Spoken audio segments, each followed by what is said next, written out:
명랑 시사 이승원입니다.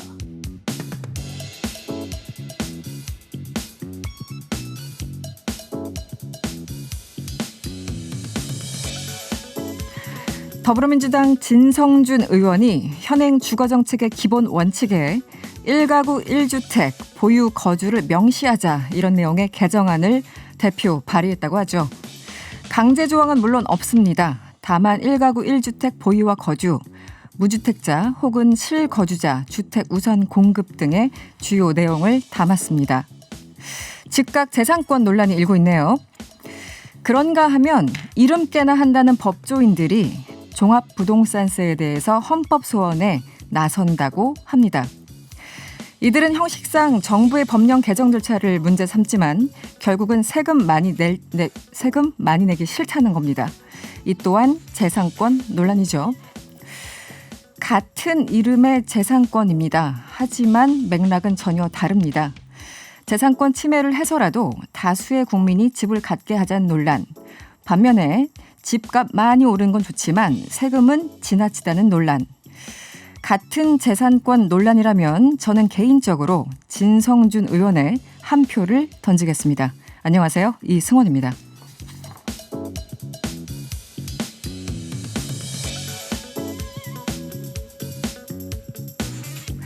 네, 오늘의 핫 이슈를 전격 분석해보는 시간 뉴스 로우킥 어김없이 준비되어 있고요. 국민의힘 허은하 의원 그리고 민주당의 서영교 의원 차례로 인터뷰도 준비되어 있습니다.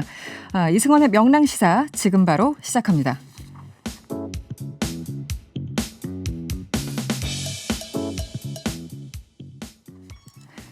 네, 코로나19 그리고 정치권 이슈로 모든 이슈들이 블랙홀처럼 빨려 들어가는 그런 상황입니다. 하지만 이것보다 더 중요한 이야기가 있죠. 일본 정부의 후쿠시마 방사성 오염수 방류 결정. 방류가 임박했다는 보도가 나오고 있습니다. 먹고 사는 문제죠. 오늘 우리나라 전국 17개 시도지사 협의회에서는요. 일본의 오염수 해양 방류를 반대한다는 내용을 담은 공동 건의문을 채택했습니다. 장마리 그린피스 캠페이너와 함께 자세한 이야기 나눠보도록 하겠습니다. 안녕하세요. 네, 안녕하세요. 네, 제 캠페이너를 캠페인으로 불렀네요. 죄송합니다. 네, 일본 정부 진짜 올해 안에 방류를 하는 겁니까? 어떻게 되는 겁니까? 아시다시피 일본 정부가 신속하게 이 방류 결정을 처리하겠다는 의향은 변함이 없고요. 네. 지금까지 일본 정부가 내부 절차를 진행한 상황을 보면 사실 당장 내일 결정해도 이상하지 않은 상황입니다. 그렇죠. 네네.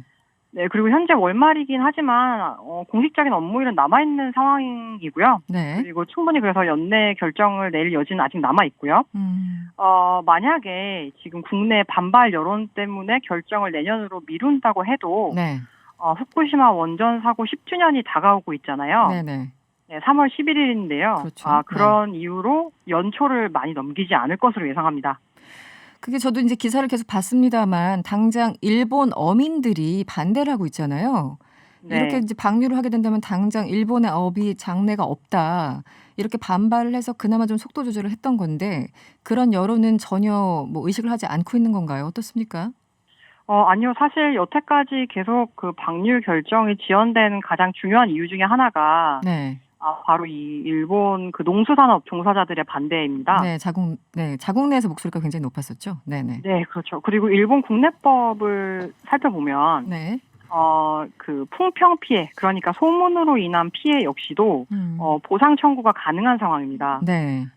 일본의 어민들 그리고 농업계도 마찬가지지만요. 원전 사고 이후에 그 뭐 출하량에서부터 판매량이 그러니까 완전히 이제 없어졌기 때문에 네. 실제로 이것까지 다 소구해서 피해 보상 청구를 한다면 굉장히 큰 금액이 되겠죠. 그렇죠. 그러니까 실제로 영향을 굉장히 받고 있는 상황입니다. 그리고 일본 국내의 반대는 계속해서 일관적으로 오염수 방류는 절대 불가하다는 입장을 취하고 있고요. 네. 당장 가장 궁금한 건 역시 이 오염수가 방류되면 우리나라에 혹은 우리 국민들한테 구체적으로 어떤 피해가 일어나는지 이 부분이 가장 중요하지 않습니까? 설명을 좀 부탁드릴게요. 네, 일단 두 가지 말씀드리고 싶은데요. 네. 하나는 방사성 물질의 위험성은 축적이 된다는 데 있습니다. 네. 그리고 각 물질이 그 방사능 방출하는 게 적어질 때까지, 그 힘이 적어질 때까지, 그러니까 저희가 소위 반감기라고 칭하는데요. 네네. 굉장히 긴 시간이 걸립니다. 음. 단적인 예로 요오드 129 같은 경우에는 방사능이 약 1만 년 뒤에야 낮아지기 시작하거든요. 아, 그런데 이 현재 오염수에 64개 방사성 물질이 있고 네. 일본 정부는 애초부터 삼중수소와 탄소 14라는 그 방사성 물질은 처리가 불가능한 설비를 선택했습니다. 네. 그러니까 결론적으로 알프스라는 그 다액정 제거 설비를 통해서 오염수 처리를 하면 괜찮다고 하지만 네. 대부분 위험한 물질, 스트론튬, 플루토늄 이런 물질들은 계속해서 오염수 방류 때 바다로 나오게 되는 거고요. 네네. 축적되면서 해저 생물들에게 지속적으로 피폭 피해를 남길 것이고 만약에 그것이 우리 식탁으로까지 올라온다면 인체 피해까지도 지금 안심할 수가 전혀 없는 상황입니다. 네. 두 번째는 한국 정부가 지금 후쿠시마 수산물 금지 조치를 유지하고 있죠. 2심 승소했지만 이건 잠정 조치이기 때문에 네. 계속 오염수 방류의 위험성을 입증해야 하는 의무가 있습니다. 그렇기 때문에 이 오염수 방류가 실제로 우리에게 얼마나 위험한지 과학적인 근거를 제출하지 못한 상태에서 오염수 방류가 이루어지면 네. 일본 정부는 무엇보다 이 수산물 금지 조치 먼저 해제하려고 할 겁니다. 다시 WTO에 제소할 가능성이 굉장히 높습니다. 네. 지금 국제 원자력 기구 굉장히 좀 중요한 기구지 않습니까? 국제 기구인데 여기 사무총장은 기술적으로 뭐 이 처리하는 게 문제가 되는 그 물질들을 걸러내는 게 뭐 가능하다. 기본적으로 전반적인 맥락을 보면은 일본 정부에 굉장히 힘이 되는 발언을 내고 있어요. 이 부분은 어떻게 보십니까? 현재까지 IAEA가 일본 정부의 후쿠시마 사고 이후 처리나 오염수 방류에 대해서 취했던 입장과 전혀 다를 바가 없습니다. 새로운 견해는 아니고요. 네네. IAEA와 일본 정부는 기본적으로 후쿠시마 사고 이후부터 훨씬 더 긴밀하게 협력했고요. 네. 공동의 목표를 가지고 있습니다. 후쿠시마 원전 사고는 끝났고 나아가서 원전 사고의 관리도 가능하다라는 네. 메시지를 전 세계에 알리려는 거죠. 네네. 이 목표 실현을 위해서 오염수 해양 방출에 대해서는 같은 입장을 가지고 있는 겁니다. 한국 정부가 IAEA와 뭐 여러 번 이 사안을 조율하겠다는 입장도 냈지만 실제로 네네. IAEA는 이미 중재 역할을 할 수 없는 위치이고요. 아, 그렇군요. 네. 네, IAEA와 일본 정부가 모두 삼중수소로 오염수 문제를 축소하려고 하지만 앞서 말씀드린 것처럼 삼중수소 이외에 나머지 물질들이 훨씬 더 위험합니다. 그리고 이 처리 결과에 대해서는 2018년에 일본 정부가 밝혔던 내용에서 별로 나아간 결과가 없는데요. 일본 정부는 2018년에 이미 스트론튬과 세슘과 같은 위험한 방사성 물질들이 네. 목표 달성할 만큼 제거하지 못했다라고 네. 알린 적이 있죠. 네네. 그게 지금까지 알프스 성능에 대한 모두가 인정하고 공인한 결과입니다. 뭐 오염수는 아까 말씀하신 것처럼 이 반감기 축적돼서 없어지는 데까지 정말 이론적으로는 그게 가능한 건지 모르겠습니다만 현실적으로 거의 불가능할 것 같은 시간이 필요하고 또 방출되면 되돌릴 수도 없고요. 우리나라가 어떤 조치를 취할 수 있습니까? 이런 상황에서는. 한국 정부는 일본의 최인접국이죠. 네네. 오염수 방류를 저지할 수 있는 가장 강력한 국가입니다. 네. 한국 정부가 지금 주목할 곳은 국제해양법 재판소인데요. 해양법 재판소는 국가 간 해양 분쟁을 관장하는 곳이에요. 네네. 그리고 여태까지 이런 유사한 해양 환경상의 피해를 인접국까지 미칠 수 있는 경우에 중재를 하거나 중재 조치 그리고 정부. 네, 여보세요? 네, 소리가 갑자기 끊겼는데요. 전화가 끊어졌나 봅니다. 다시 어떻게 연결을 하고 계신 것 같은데요. 여기서 마무리를 할까요? 네. 지금 일본 정부의 후쿠시마 방사능 오염수 방류 결정에 대해서 그린피스 장마리 캠페이너와 인터뷰를 진행하고 있었는데요. 원활하지 못해서 지금 인터뷰는 여기서 마무리를 해야 되겠습니다. 고맙습니다. 낮은 자세로 바라보며 집중 타격합니다. 뉴스 로우킥. Yoga fire.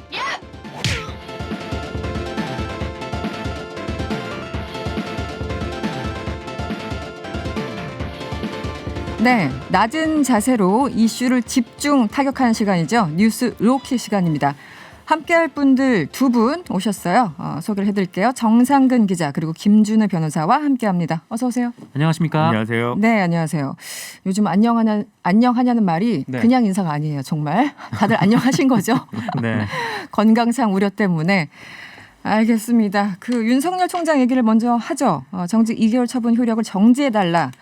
이렇게 집행정지 신청을 했는데 그 신문이 오늘 한 2시간 만에 종료가 된 것 같아요. 정상 기자 내용을 좀 설명을 해 주시죠. 네, 맞습니다. 심리가 오늘 오후 2시부터 서울 행정법원에서 시작이 됐는데 네. 말씀하신 대로 2시간 만에 종료가 됐습니다. 네네. 좀 오래 걸릴 줄 알았는데요. 네네. 그러게요. 그래서 오늘 중으로 결과까지 나오지 않을까 이렇게 예상하는 언론들도 있었는데 일단 뭐 심리는 결론적으로 말씀드리면 24일에 다시 한번 잡혔고요. 네. 그래서 원래 좀 여러 지금 예상들이 있었는데 좀 예상이 그렇죠. 좀 빗나가는 좀 그런 결과가 나왔던 것 같습니다.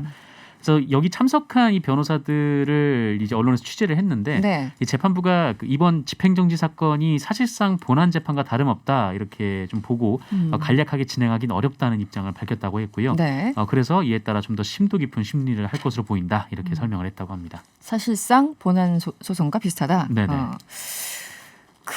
김준우 변호사는 어떻게 보였어요? 뭐 전반적으로 2시간 만에 종료된 것과 재판부의 입장과 또 한 번 뭐 회의를 해보자, 재판을 한번 해보자 이런 건데 어떻게 보였습니까?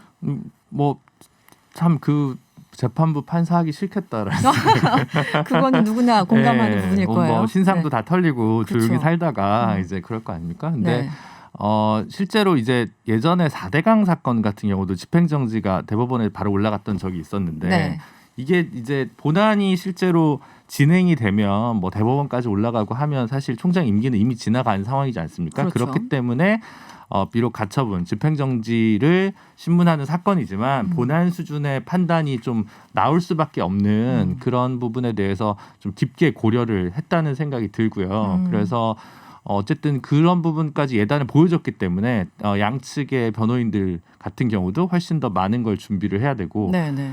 사실 뭐 본인이라고 좋겠습니까? 크리스마스 이브에 다시 재판을 연다는 게 그렇죠. 지금 서초동 기자들 사이 곡소리 날 거 아닙니까? 우리는 지금 그렇기도 물론 하고요. 이제 5인 이하 다 이제 금지되니까 뭐 모임이 특별히 없겠지만 고민은 되게 많이 될 것 같은데요. 일단 쟁점을 좀 설명해 주시면 정직 2개월이 회복할 수 없는 손해, 되돌릴 수 없는 손해에 해당하느냐, 법적으로 기술적으로는 이게 문제이잖아요. 그렇죠. 이제 집행정지 사건에서 요건이 3가지인데 적극적인 요건으로는 이제 회복하기 어려운 손해이냐, 그다음 긴급한 사안이냐 이 2가지가 있고요. 그다음에 이거를 인용해줬을 때 공공복리에 중대한 영향을 미치느냐 안 미치느냐 이것까지 이제 3가지를 주요하게 심사를 해야 되는데요. 네. 지난번 직무배제 사건 같은 경우 재판부가 훨씬 마음이 가벼워요. 왜냐하면 직무배제에 관한 집행정지를 인용하더라도 징계 자체는 징계위원회가 1, 2주 안에 이제 종료가 될 거니까 그 사이의 것만 정지하는 의미가 있기 때문에 사실 재판부 입장에서 훨씬 더 형식적인 절차적인 요건에 관한 심사만 해도 충분했었던 사안이거든요. 근데 네.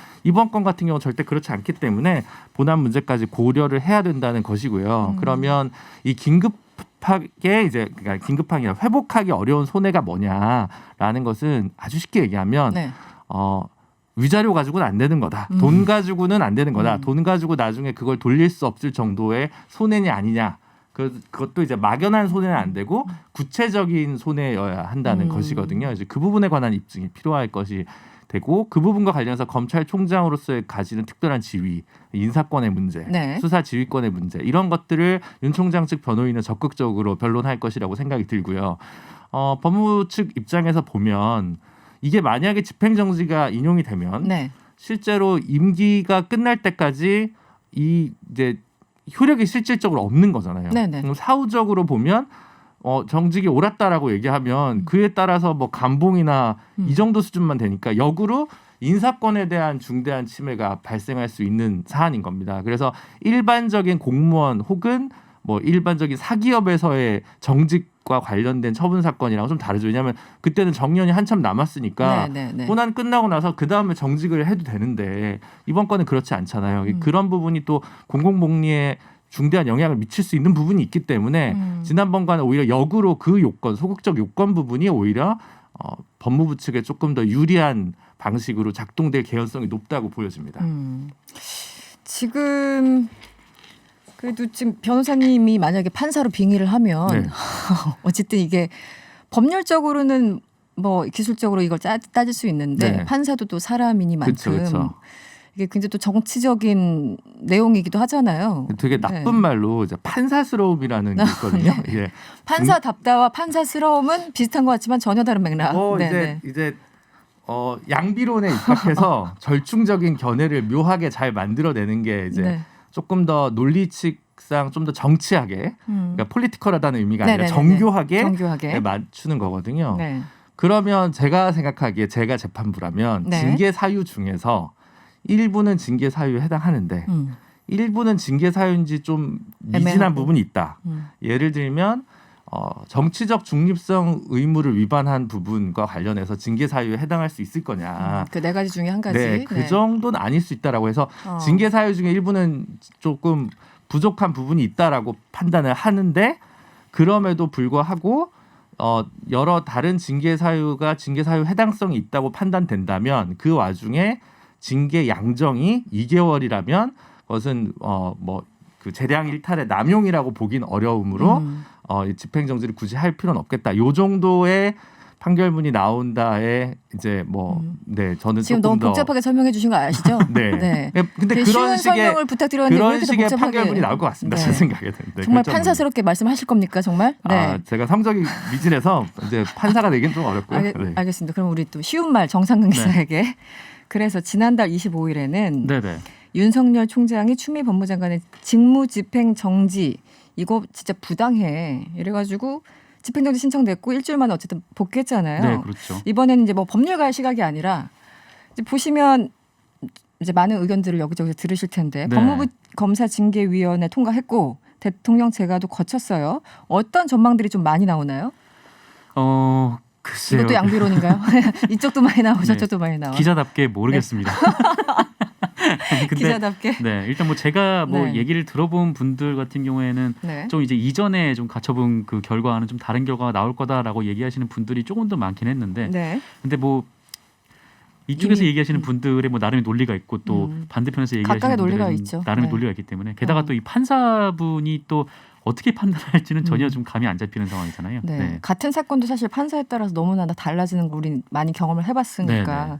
정말 예측하기는 좀 어려운 그런 상황 같긴 합니다. 그러니까 이제 단순히 이제 24일. 본안을 놓고 본다고 한다는 것이 결국 그것이 역으로 이런 재판이 예정돼 있었기 때문에 예상할 수 있었기 때문에 징계위원회에서도 그 당시에 새벽까지 이제 고민을 하면서 결국 이제 정직 2개월로 나온 네네, 거였잖아요. 이게 만약에 정직 6개월이었으면 제가 지난주에 나와서 말씀드렸다시피 맞아요. 해임에 준하는 거기 때문에 맞아요. 네네. 재판에서 100점 100패할 거라고 저는 생각을 하고 근데 정직 2개월이다. 요거는 조금 그 법무부 측에 손을 들어줄 개연성이 높은 양정입니다. 결국 이제 결과를 놓고 같이 종합적으로 판단할 수밖에 없기 때문에 순수 연역적으로 이 논리측이 다 형성되는 건 아니잖아요. 약간 귀납도 같이 이제 껴있기 때문에 김준우 그렇게 변호사님은 그때 저희 방송에 나와서 정직 한 3개월 정도 얘기하셨던가요? 네. 제가 최대 3개월 정직 어. 최대 3개월 정도를 예상을 했고 네. 거의 방송가에서 네. 단독설, 소수설. 소수설. 네, 그래서 네. 뭐랄까요 정치적 성향으로는 우리 국민의힘 지지자분들이나 더불어민주당 지지자분들 양쪽이 싫어하는. 악플을 받고 어쨌든 저번에 그 정직 3개월 말씀하셔가지고 거의 비슷하게 맞추셔가지고 네, 거의 제가 문어로 불렸어요. 그날부터 존경하기 시작했어요. 네. 그전에는 안 존경했는데 꽤 비슷하게 예측을 하셨다 이렇게 생각을 하고 이번에 조금 더 보겠어요. 한 번 더 이제 또 심의가 열리니까 봐야 될 거고 24일이라고 하셨습니까? 네 24일 크리스마스 오후에 이브군요. 된다고 합니다. 알겠습니다. 다음 이슈로 한번 넘어가 볼까요? 5인 이상 집합 금지. 네, 코로나19 확산을 막기 위해서 24일부터 전국 식당에서 5인 이상의 모임이 전면 금지됩니다. 사적 모임 금지 이렇게 표현을 하죠. 네네. 수도권은 오늘 밤 12시부터고 정상근 기자 어떤 조치가 시행되나요? 네, 오늘 정부가 내놓은 방안을 보면 이 스키장을 비롯해서 겨울 스포츠 시설 운영이 전면 중단이 되고요. 그리고 뭐 정동진이나 이 간절곶, 이 네네. 남산공원, 이 해돋이 명소들 있지 않습니까? 맞아요. 네. 여기도 폐쇄를 하기로 했습니다. 네. 크리스마스 이브부터 내년 1월 3일까지 이 조치가 이어지는 상황이고요. 그리고 말씀하신 대로 이 전국의 모든 식당에서 5인 이상의 모임이 금지가 되고 이것도 강제 사항입니다. 그리고 이 종교 시설의 경우에는 수도권에 적용 중인 이 사회적 거리두기 2.5단계를 전국으로 확대 적용해서 정규 예배라든지 미사, 법회 등은 비대면으로 해야 되고요. 파티룸 운영이 전면 중단되고 또 네. 영화관도 오후 9시 이후에 문을 닫게 됩니다. 사실상 뭐 3단계 버금가는 네네. 굉장히 강력한 조치들이죠. 김주희 변호사님 이걸 위반하게 되면 어떤 처벌을 받게 되나요? 그게 지금 이제 5인 이하 모임 같은 경우에 사적 네. 모임에 있어서 정부 지침은 아마 권고로 네. 나와 있을 건데 네. 수도권 같은 경우는 별도 고시가 있었기 때문에 과태료 조치가 충분히 가능합니다. 과태료. 근데 네. 가족 모임이 어떻게 되는 거냐라는 게 이제 제일 문제가 되잖아요. 네. 이제 일단 하나 큰 갈래는 공적 모임과 사적 모임입니다. 그래서 네. 라디오에서 4명의 패널이 있고 진행자가 있어서 5명이면 이제 안 되는 거 아니냐. 네. 저도 고민했는데 사적 모임이 아닌 것으로 그렇죠. 판단을 해서 이제 그건 괜찮을 것 네, 같고요. 우리 사적으로 절대 안 만나요. 네. 네. 네. 그리고 그 이제 그 가족 모임과 관련해서 그 수도권의 기준으로 놓고 보면 집에서 모여도 5명 이상이 모여도 문제가 될 수가 있습니다. 네, 물론 네. 이제 그걸 다 자경단이 나서서 이제 하진 신고를 할 않겠지만, 거냐의 네. 문제이긴 하지만 다만 그게 반드시 그 가족관계, 그러니까 그 등록부의 주민등록상에 같은 거주지인 경우는 당연히 네, 예외가 원래 살고 되고요. 있던 사람들은 괜찮죠. 직계 네. 가족인 경우에도 음. 괜찮습니다. 네네. 그러니까 이제 할아버지, 아버지, 뭐 이렇게 손녀, 뭐 이렇게 예를 들어 3대가 모였다. 이제 직계잖아요. 네. 직계는 괜찮습니다. 근데 여기 뭐 사촌쯤 꼈다. 그러면 이제 문제가 될 수 있습니다. 네. 그 정도가 있고요. 그래서 그 부분은 서울시 홈페이지 가시면 네. 고시에 잘 나와 있으니까 한번 눈여겨 보셨으면 좋겠습니다. 굳이 뭐 크리스마스, 연말, 연초 친척들 만나고 싶지만 굳이 연락해서 만나지는 말자 이번만큼은 네, 조금 그렇죠. 참자 뭐 이런 거잖아요. 취지를 이해해 주시면 될 것 같은데 그럼에도 불구하고 좀 썰렁하고 좀 외롭기도 하고 그런 면이 분명히 있어요. 요즘 그나저나 두 분은 어떻게 지내십니까? 저는 오늘도 네. 이 옆에 있는 모 방송국에 네, 네. 안모 PD님이랑 저녁 식사 약속이 있었는데 네, 오늘 네, 취소했습니다. 취소. 네, 그쵸, 3인 정도 모임이었는데 어. 네, 그렇게 계속 위축되고 있는 것 같아요. 그렇죠. 모임 자체를 네. 자제할 수밖에 없는. 정상근 기자는 어때요? 저는 뭐 아이가 있으니까 아. 뭐 일을 나갔을 때를 빼고는 그 집 아니면 집 밖에 나오면은 차 안을 벗어나지 않아요. 또 이제 거의 뭐- 아이가 있으니까 더 조심조심할 수밖에 없는 뭐 상황이고. 그렇게 살고 있습니다. 너무 이제 집이 답답하다 그러면 차로 한 바퀴 돌고 다시 들어오고. 네. 그러니까 정상근 기자님처럼 여러 방송국에서 찾으시는 분들은 네. 중간중간에 커피숍에서 이제 노트북 들고 뭔가 맞아요. 네네. 리서치를 하셔야 되는데 네네. 뭐 커피숍에 계실 수가 없으니까 음. 사실 근로 조건이 굉장히 악화됐다고 할 수 있겠죠. 차 거의 뭐 안에서 그냥 승용차인데 저한테는 캠핑카예요. 차 안에서 모든 걸 하고 그 있습니다. 안에 뭐 칫솔부터 다 했을 것 같은데요. 네, 뭐 비슷하게 있죠. 뭘 하고. 종욱님이 문자 보내셨는데 평소에 잘해야지 연말 되면 모여서 괜히 술 먹고 싸워요. 애구애구 이렇게 문자 보내주셨어요. 이것도 굉장히 현실적인 얘기긴 하네요. 결혼하라는 얘기 안 들어서 좋을 것 같은 가족분들도 많이 연말 계실 것 연초에. 같고. 네. 지금 5인 이상 뭐 사적 모임 금지 등등 여러 가지 이슈들이 있는데 그럼에도 불구하고 뭐 걱정되는 방역 이른바 사각지대 여전히 네네. 있을 것 같긴 한데요. 네. 그렇죠. 그래서 뭐 좀 몇몇 언론에서 식당에 좀 예약 전화를 시험 삼아 했던 모양이에요. 예약 받아주는지. 네, 예약 삼아 했는데 네. 그런데 4명이 앉으면 되죠라고 했던 곳이 있었답니다. 그러니까 네. 4명씩 이게 네 테이블을 명씩? 뛰어서 앉아서 같이 모임을 하면 20명이라도 되지 않냐. 네.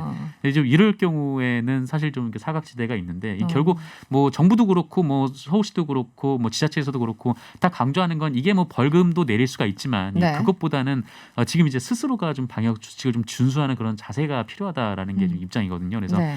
뭐 이렇게 뭐 굳이 이제 뭐 벌금이 아니더라도 그 스스로 좀 이 방역 수칙을 좀 잘 지켰으면 좋겠다. 뭐 그런 생각이 좀 듭니다. 알겠습니다. 어쨌든 마음이 좀 차갑긴 하지만 그래도 좀 버텨볼 수밖에 없는 상황 같습니다.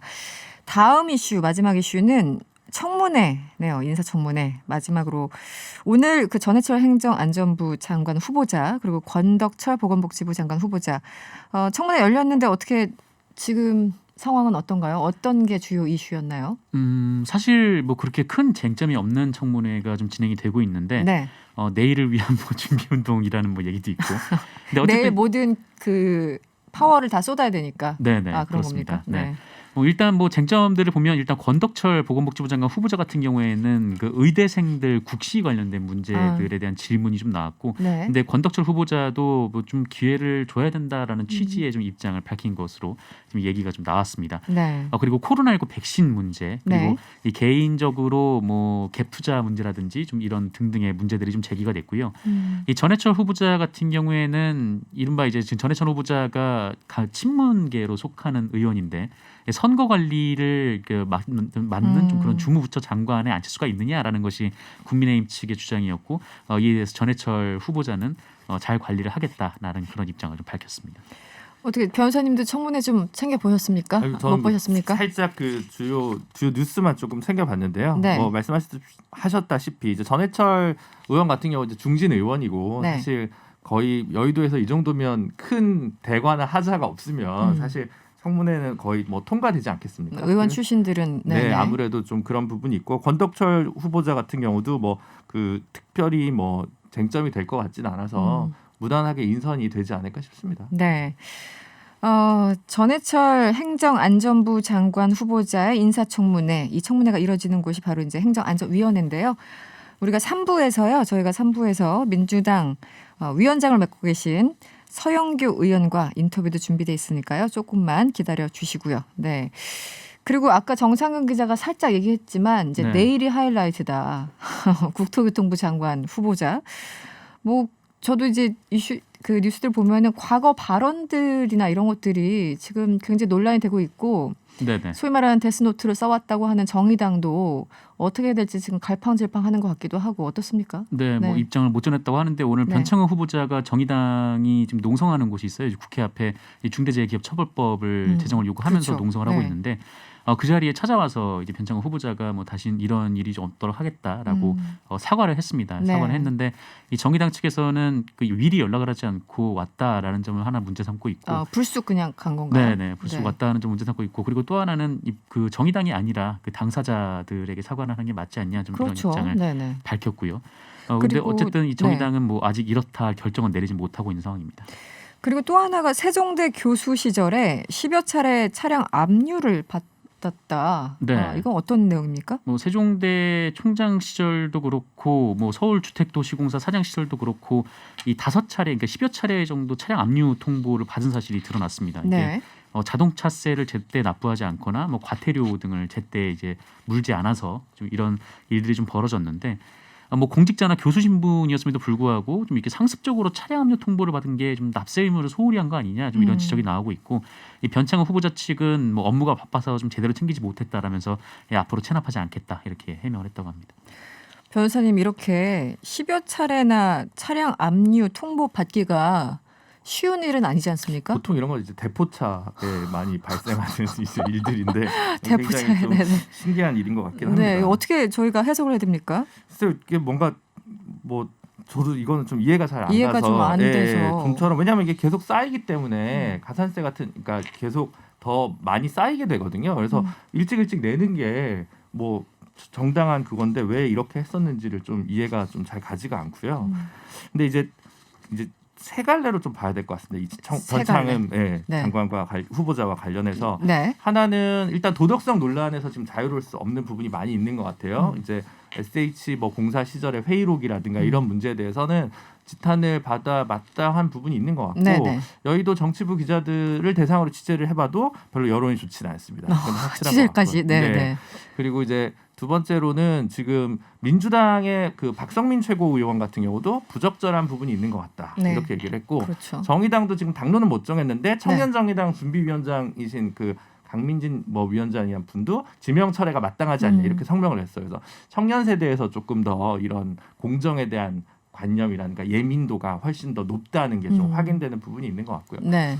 세 번째는 계속 나왔던 얘기인데, 도덕성 논란과 정책 검증 중에서 도덕성 논란 중심으로만 항상 인사청문회가 이루어지면서 네, 주로 그랬죠. 사실은 시장에서는 그 변창흠 장관 후보자가 그동안 보였던 어떤 주택 정책에 관한 어떤 철학들에 대해서 또 반대하는 전해가 상당하고, 네. 그에 관해서 사실 의미 있는 사회적 공론의 장이 이번 청문회 과정을 통해서 이루어지는 게 좀 바람직한데 결국 이번에도 약간 도덕성 논란, 정책보다는 설화 논란 이런 네. 것들을 중심으로 내일 청문회가 파라리 네. 차지할 것이 예상돼서 네. 그 부분이 사실 좀 좋지 않지 않나. 그래서 예전부터 도덕성 논란은 문제가 되면 내리겠지만 사전에 비공개로 하고 만약 그 1단계에서 통과를 못한 경우에 거기서 내리고 2단계에서 정책 검증을 좀 하면서 국민들한테 신임 국토부 장관으로서 주거 안정을 어떻게 할 것인지 현재 부동산 정책의 미스들은 어떻게 해결할 것인가에 대한 논의가 돼야 되는데 그 부분이 또 사라질 위기에 처해 있다라는 부분이 좀 안타깝습니다.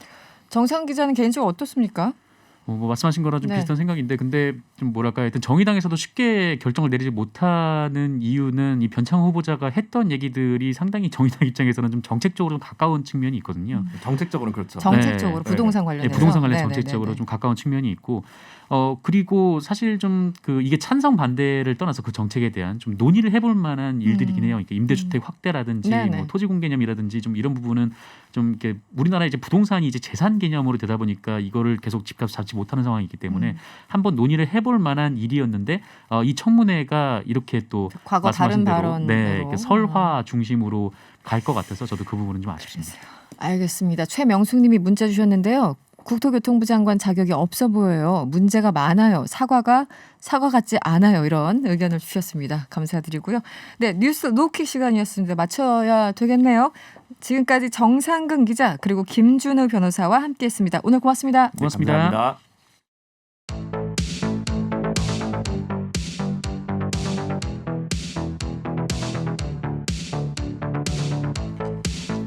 네, 오늘 명랑 인터뷰에서는요. 국민의힘 허은하 의원 연결해서 여러 현안에 대해서 짚어보도록 하겠습니다.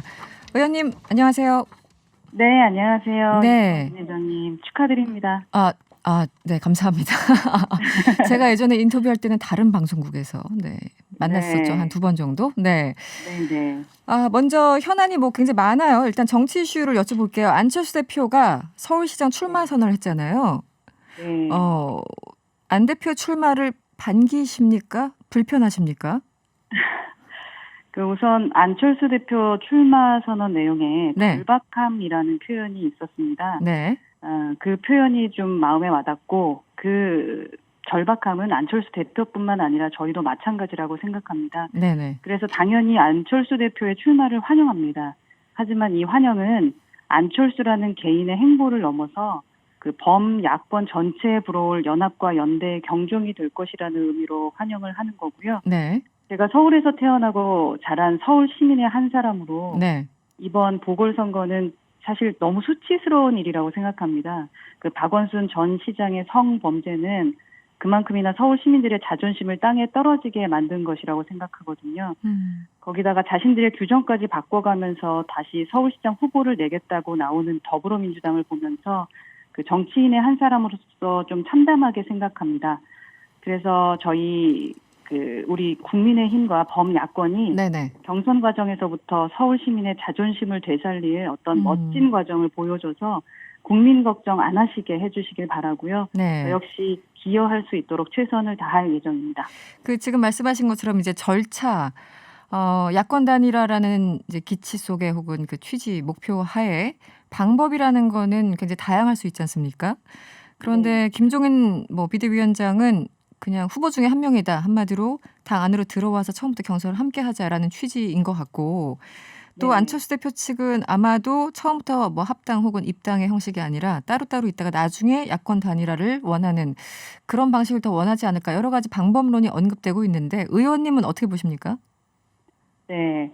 제 생각은 연인이 결혼을 해도 네. 다짜고짜 예식장부터 잡고 시작하지는 않잖아요. 네네. 우선 상견례도 하고 날짜도 잡고 또 살직도 구한 다음에 식장에 들어가는 거라고 생각을 합니다. 네. 그래서 말씀하시는 합당이든 입당이든 중요한 것은 경선에 흥행이 돼야 하는 거고 네. 국민께는 좀 감동을 드릴 수 있어야 된다라고 생각합니다. 네. 이번 서울 부산시장 선거의 목적은 그 자체에도 있지만 우선 문재인 정권을 심판하고 다음번 대선을 위한 전초적 의미가 있다고 생각해서요. 그 논의가 이제 본격화될 것이라고 생각하고 네. 그냥 많은 기대와 관심을 부탁을 드립니다. 의원님은 어떤 방식이 더 합리적이다 혹은 국민의당에 유리하다 이런 따로 입장은 안 갖고 계신가요? 아직은요?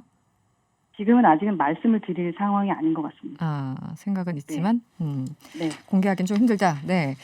서울시장 출마 선언한 분이죠. 이 더불어민주당 우상호 의원. 오늘 방송에서 이 야권 단일화는 힘들 것이다. 이렇게 좀 비관적인 전망을 했고요. 네. 정청래 의원 역시 안 대표가 완주하지 못할 것이다. 이렇게 전망을 하고 있는데요. 혹은 예측을 네. 하고 있는데 이런 의견에 대해서는 허은하 의원님께서는 어떻게 보십니까?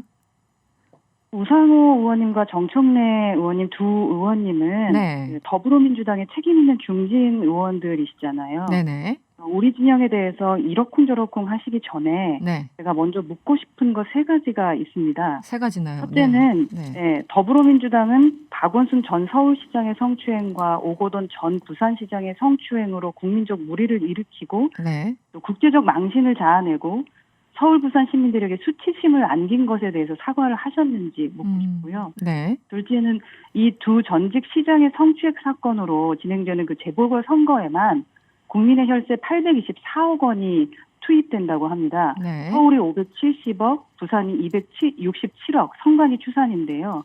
이에 대한 입장은 무엇인지 궁금합니다. 마지막으로 3번째는요. 민주당의 귀책 사유로 발생한 재보궐선거에는 후보를 내지 않는다는 당시 문재인 당대표의 입장을 번복한 것에 대해서 네. 어떤 입장을 밝히셨는지 묻고 싶습니다. 네. 그러니까 저희 쪽에 대해서 왈가왈부 하시기 전에 이 3가지 질문에 대해서 먼저 답해 주셔야 되지 않을까 싶습니다. 저희들이 나중에 우상호 의원을 모셔서요. 지금 질문하신 것 대신 제가 네, 전달하도록 하겠습니다. 또 다른 이슈 오늘 뉴스가 많이 나왔습니다. 의원님께서 SNS에 글을 쓰신 것 같은데요. 네네. 대통령 아들 문준용 작가에 대해서 비판하는 글을 쓰셨어요. 예. 이게 작심하고 글을 남기신 이유가 뭘까요? 사실 대통령의 아들도 대한민국의 한 국민이고요. 네. 저도 아이를 가진 부모이기 때문에 그 신상에 대해서는 얘기하지 않고 싶었습니다. 네네. 그런데 너무나 뻔뻔함의 도가 지나쳤다. 저는 그렇게 생각합니다. 어떤 면에서요? 이것은 그러니까 이게 제 생각에는 네. 적법성의 문제가 아니라 적절성의 문제라고 생각을 하거든요. 네. 그러니까 문 씨가 서울시로부터 받은 그 1,400만 원은 코로나 피해 긴급 예술 지원금이잖아요. 네네. 지금 대한민국의 코로나로 인해서 피해받지 않은 사람이 없습니다. 그럼에도 불구하고 대통령의 아들이 긴급 지원금까지 챙겨받아야 했는가 하는 것이 국민들의 질문이거든요. 네. 문 씨가 이 지원금을 신청했을 때 총 281건이 접수가 됐고 이 중 46팀만 선정됐다고 합니다. 6대1의 경쟁률이었는데요. 네. 그러니까 문 씨는 이 가운데에서도 최고액을 지원받은 겁니다. 그러니까 이 심사는 신청자의 인적 사항이 적혀 있었는데 과연 대통령의 아들이란 신분이 어떻게 작용했는지 이건 오해받을 만하다. 뿐만 아니라 전시회가 열린 갤러리는 문 대통령의 초등학교 동창이 운영하는 곳이라고 하고요. 또 이곳은 문준용 씨의 누나인 문다혜 씨가 2년간 큐레이터로 생활을 했던 곳입니다. 네. 이런 정황들을 두고 과연 특혜가 아니었다라고 생각할 사람이 있는지 의문입니다. 네. 대통령의 아들 혹은 누군가의 아들이라고 해서 일단 역차별을 받으면 안 된다는 생각이 일단 들고요. 문준용 작가가 이제 지금 질문하신 거에 대해서 또 SNS에 반박하는 글을 올렸습니다. 보셨을 것 같은데요. 기본적으로 전시가 취소됐고 이렇게 전시가 취소되면 피해를 보는 것은 갤러리아와 큐레이터 같은 영세 예술인 등이고 또 그들에게 지원금이 지급됐다. 그렇기 때문에 이것은 적법하고 또 이들을 위해서 갔기 때문에 지원금 수령에는 문제가 없다 이렇게 반박을 하셨는데 어떻게 답변하시겠습니까? 지금 우선은 어이가 없습니다. 문 씨의 사고에는 영세 예술인과 귀족 예술인이 별도로 구분되어 있는 것인지 묻고 싶습니다. 도대체 어떤 근거로 예술인들까지 이렇게 갈라치기 하려고 하는지 솔직히 이해가 좀 안 갑니다. 그 1,400만 원 지원금을 가지고 낙수 효과를 얘기하는 것이 아니고 이 뻔뻔함과 자신감이 어디에서 나오는 건지 궁금한 거거든요. 그러니까 문 씨가 말한 그 예술인들은 그 문 씨의 전시회를 위해 일한 사람들입니다. 다시 말해서 문 씨 주머니에서 나갈 비용을 정부에서 받아준 겁니다. 이 논리대로라면 문 씨가 판매한 작품의 금액도 이들과 나눠야 하는 거예요. 알겠습니다. 저희 시간이 다 돼서 여기까지 들어야 되겠습니다. 오늘 고맙습니다. 네, 감사합니다. 네, 지금까지 허은하 의원이었습니다. 이승원입니다. 이승원입니다. 명랑시사 이승원입니다. 이승원입니다. 명랑 이승원입니다. 이승원입니다. 명랑시사 이승원입니다. 명랑시사 이승원입니다.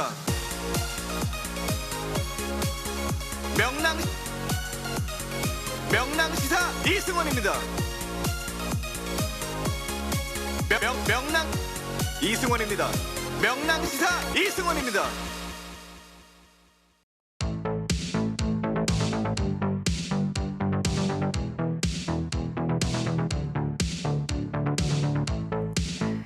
네, 명랑시사 이승원입니다. 3부 문을 열었습니다. 조금 전에 들으신 분들은 아마 국민의힘 허은하 의원 목소리를 들으셨을 것 같고요. 지금 이어지는 명랑 인터뷰에서는 서영교 더불어민주당 의원 연결해 있습니다. 의원님 안녕하세요. 예, 안녕하세요. 서영교입니다. 네, 지금 국회 행정안전위원장 맡고 계시죠? 예, 그렇습니다. 네, 그래서 특별히 모셨습니다. 네네. 인사청문회 네. 네, 어떻게 진행이 됐나요? 지금 그 행정안전부 장관 후보자 인사청문회 진행하고 있고요. 네네. 잠깐 쉬는 시간 만들어서 인터뷰하고 있는 겁니다. 네, 오늘 여야 예, 아침 10시부터 진행했고요. 쉬는 시간 없이 잘 해오고 있고 특별히 저녁 시간도 만들지 않고 저희들 향후 계속 진행하고 있고요. 이제 마지막 단계 질의를 남겨두고 있습니다. 네. 잘 해오고 있다 이렇게 표현을 하셨는데요. 네. 오늘 뭐 그래도 여러 가지 논란이 있었을 거고 또 야당의 공세가 있었을 겁니다. 이 대표적으로 야권에서는 뭐 전 후보가 일명 핵심 친문이다. 그렇기 때문에 앞으로 있을 선거에서 소위 말하는 어떤 공정성, 중립성을 담보하기 어렵다 이렇게 주장하시는 분들이 있어요. 네. 이 공방이 있었던 걸로 알고 있는데 어떻습니까? 네, 맞습니다. 네. 우선 행정안전부 장관 후보자에게 친문이기 때문에 대통령과 소통이 잘 되는 것으로 알고 있는데 대통령께 상황을 막 잘 전달해 주십시오. 이런 의견도 있었고요. 네. 그리고 이게 그 선거가 있는 해에 그 더불어민주당의 국회의원이면서 겸직으로 행정안전부 장관을 하고 있기 때문에 중립성에 우려가 있습니다. 이런 이야기도 했습니다. 네, 네. 그런데 그동안 이제 국회의원을 하면서 행정안전부 장관을 한 사례는 역사상 13번이 있습니다. 그리고 그중에 선거가 끼었을 때 당 출신이면서 행정안전부 장관을 한 경우가 4번에 걸쳐 있었는데요. 네. 예를 들면 지난 지방선거 때 김부겸 장관이 행정안전부 장관이었고요. 네네. 올해 총선 있을 땐 진영 장관이 행정안전부 장관이었고요. 네. 이렇게 하면서 지금껏 그 행정안전부 장관이 당 소속이었다고 해서 선거에 문제가 됐던 적은 한 번도 없습니다. 그래서 오히려 그것을 한번 강조하면서 그러지 말라라고 하는 이야기가 되는 정도였다라고 보면 될 것 같고요. 그리고 또 당연히 이 행정안전부 장관 후보자도 철저히 중립적이고 객관적이고 그리고 그 공정성을 담보할 수 있도록 하겠다라고 답변을 했고 그건 그렇게 지나갔다고 볼 수 있을 것 같습니다. 네. 예. 그리고 또 이용구 법무차관의 택시기사 폭행 사건도 도마 위에 올랐습니다. 네. 예. 어땠습니까? 예, 이것 관련해서는 저희가 행정안전위원회고 행정안전부 장관이기 때문에 경찰이 소속 기관으로 되어 있습니다. 네네. 그래서 이용구 법무차관의 사건이 경찰에서 잘못 판단한 거 아니냐. 그렇죠. 그런 얘기가 비판이 있었죠. 네. 예, 그래서 그런 부분에 대해서 야당은 문제제기를 계속했던 것이고요. 그다음에 여당에서는 이 자체가 그 검찰 실무, 교통법규 관련한 검찰이 실무 지침을 내려놓은 게 있습니다. 네. 그래서 검찰이 2016년에 요 사건은 2010 이게 언제 있었던 일일까요? 어쨌든 2015년에 이것 관련한 법안이 개정됐습니다. 네. 그래서 그거에 의하면 이게 특가법에 해당된다 이렇게 이제 야당은 제기를 했는데요. 네네. 근데 2016년에 검찰 수사 실무 지침에 택시를 타고 가다가 다 도착해서 졸고 있는 승객을 내리라고 요구하면서 그 사이에 폭행이 이루어졌을 경우에는 네. 이것은 특가법에 적용되는 것이 아니다라고는 실무 지침이 구체적으로 있습니다. 네. 그 부분을 또 여당에서는 어떻든 그 사례로 내놓고 그리고 판례들을 내놓으면서 약간의 이제 여야가 주고받는 이야기가 있는 정도라고 보면 될 것 같습니다. 뭐 사실 경찰에서도 이제 상반되는 판례들이 있어서 종합적으로 판단하고 있다라고 설명을 하고 있고, 맞습니다. 저희들도 어제 이제 변호사님들 모셔놓고 이것을 운전 중으로 볼 것인가 아닌 것인가 그 개정안에 대해서 언급을 했습니다만, 뭐 법조인은 아니십니다만 서영교 의원님이 보시기에는 어떻습니까? 이게 부실 수사였다 아니었다 어떻게 판단하고 계십니까? 개인적으로는? 저는 제가 당시에 2015년에 그 법을 개정할 때 네네. 전해철 의원과 함께 법사위 위원이었어요. 아, 네네. 그래서 저희가 그 개정할 때 같이 했었는데요. 네.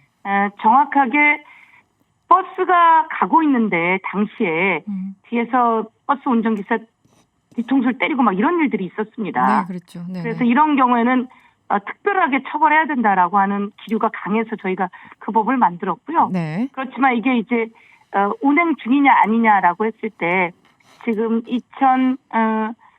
요 사례와 똑같은 판례들이 여러 가지가 나와 있습니다. 거의. 네. 그래서 그런 경우에는 그 특가법 적용 대상이 아니다라고 하는 것으로 되어 있고요. 그래서 경찰의 적용은 경찰이 뭐 이용구 차관이었는지 아니면 누구였는지 몰랐다는 거 아닙니까? 그래서 경찰 설명을 들었습니다. 네네. 예, 전혀 제가 보기에는 문제가 되지 않게 제대로 적용시켰다. 이렇게 보고 있습니다. 저는요. 알겠습니다. 좀 다른 사안인데요. 조금 전에 국민의힘 허은하 의원에게도 같은 질문을 드렸습니다. 네네. 지금 문준용 작가의 전시회 지원금 수령 관련해서 야당이 일제히 지금 공세 중입니다. 의원님은 어떻게 보십니까? 문화예술을 하는 작가고요. 지금 그 문화예술을 하는 작가는 전시회를 하는 게 당연한 거지 그거 가지고 문제제기를 하는 것도 이상하고요. 네. 그리고 거기에 대해서 지원하고 이런 부분들은 당연히 모두 다 합법적으로 이루어진 부분들이고요. 대통령의 자제라고 하는 것으로 과도하게 공격을 하는 것이다 이렇게 저는 보고 있습니다.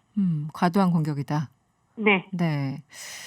알겠습니다. 그리고 사실 오늘 의원님께서 가장 뉴스의 스포트라이트 많이 받은 게 구하라법 관련해서 어제 구하라 씨의 친부와 친모가 6대4로 유산을 분할하라 이렇게 재판부의 판결을 받았습니다.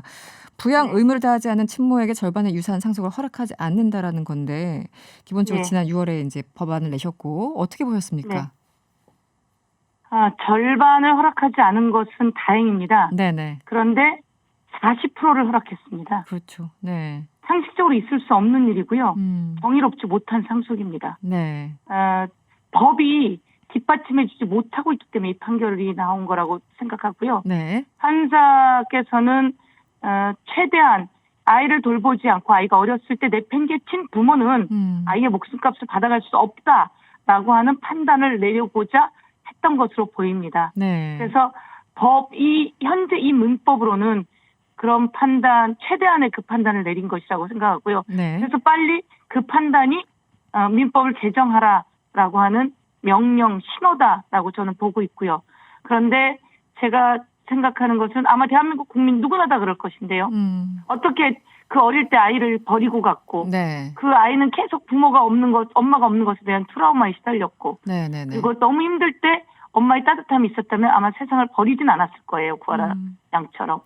저는 엄마가 그 원인도 제공했다 이렇게 생각하는데 그런 엄마에게 그 아이가 남기고 간 목숨값의 40%가 간다라고 하는 것은 있을 수 없는 일이고 정말 분노하지 않을 수 없는 일입니다. 많은 국민들이 이 기사가 나가고 그래서 오늘 가장 많이 본 기사 중에 하나로 올라갔다고 제가 들었는데요. 빨리 이 법안이 개정되어야 된다. 민법 개정해라. 라고 요구하는 것이라고 생각하고 있고요. 알겠습니다. 대한민국 국회 법사위에서 이 법안 통과시켜야 된다 이렇게 생각하고 있습니다. 힘을 모아주십시오. 네, 알겠습니다. 모든 국민들이 분노를 하고 있고 지금 서영교 의원님 다시 청문회에 이제 들어가셔야 돼서 마지막 질문이 될 것 같은데요. 전해철 장관 후보자 어떻게 통과될 것 같습니까? 오늘 그 국회 방송으로 생중계됐고요. 또 다른 OBS 방송에서 생중계했는데요. 크게 무리가 없고 무난하고 또 그동안 법무부 장관 대상자로 많이 얘기가 되었는데 네. 행안부 장관 후보자로도 상당히 그 문제가 없고 잘 알고 네. 추진해오고 해왔던 일들이 우리 지방자치 분권 그리고 국토균형 발전 그리고 지자체를 지원하고 그 국민들의 행정을 지원하는 행정 서비스 최고 책임자로서 자질에 문제가 없고 능력이 있다 이렇게 대강 논의가 되는 것 같고요. 알겠습니다. 야당에서도 크게 한 방이 없다 이렇게 스스로 그러니까 크게 문제가 없다 이렇게 말씀하시고 계시는 것 같아요. 네, 원래 또 의원님들은 끼리끼리 잘 통과시켜주고 막 그랬던 게 있어가지고. 네. 아닙니다. 일을 딱 보고 역량과 능력으로 평가하는 거지 끼리끼리가 아닙니다. 네, 제 개인 네. 의견이었습니다. 네, 바쁜 네. 시간 내주셔서 고맙습니다. 네, 고맙습니다. 네, 지금까지 서영교 더불어민주당 의원이었습니다.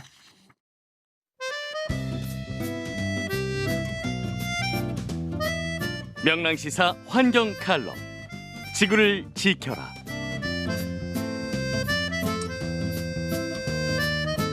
안녕하세요. 쓰레기센터 대표 이동학입니다. 2018년 영국이 인도네시아로 수출한 쓰레기의 양은 약 7만 톤입니다. 이 수치는 2017년에 비해 2배로 뛴 것입니다. 같은 시기 독일은 6만 톤의 쓰레기를 인리로 수출했습니다. 2017년 400톤에 불과했던 양이 막대하게 불어난 것입니다. 말레이시아인 2019년 5월 불법으로 들어온 쓰레기 7천여 톤을 적발하였고 이는 모두 선진국들에서 온 것이었습니다. 인도네시아의 그린피스에 따르면 2017년 인도네시아로 수입되는 쓰레기는 월 1만 톤이었지만 2018년 3만 5천 톤으로 3.5배 증가했습니다. 이들 국가의 환경단체들에 따르면 제대로 된 처리시설이 없기 때문에 무분별하게 태워지거나 강가에 버려지는 것으로 알려졌습니다. 이러한 일들이 반복되는 등 환경 문제가 불거지자 개발도상국들 역시 깨어나고 있는 상태입니다. 선진국발 쓰레기 수입을 금지하는 조치가 그것인데요. 애초에 선진국의 쓰레기들이 개발도상국으로 갈 수 있었던 건 환경법 규제가 약하거나 미비해서이고 강한 법 규제가 있다 해도 약간의 뇌물을 주면 법 집행 의지를 약화시킬 수 있었기 때문입니다. 그렇게 들어간 쓰레기는 일부는 저렴한 인건비를 통해 재활용 재료로 재탄생되지만 그렇지 않은 쓰레기들은 그곳에서 쓰레기 산이 되거나 바다로 가 쓰레기 섬이 되어버립니다. 선진국들이 자국의 환경 보호를 위해 쓰레기를 수출하는 것, 이제는 하지 말아야겠습니다. 저는 내일 다시 뵙겠습니다.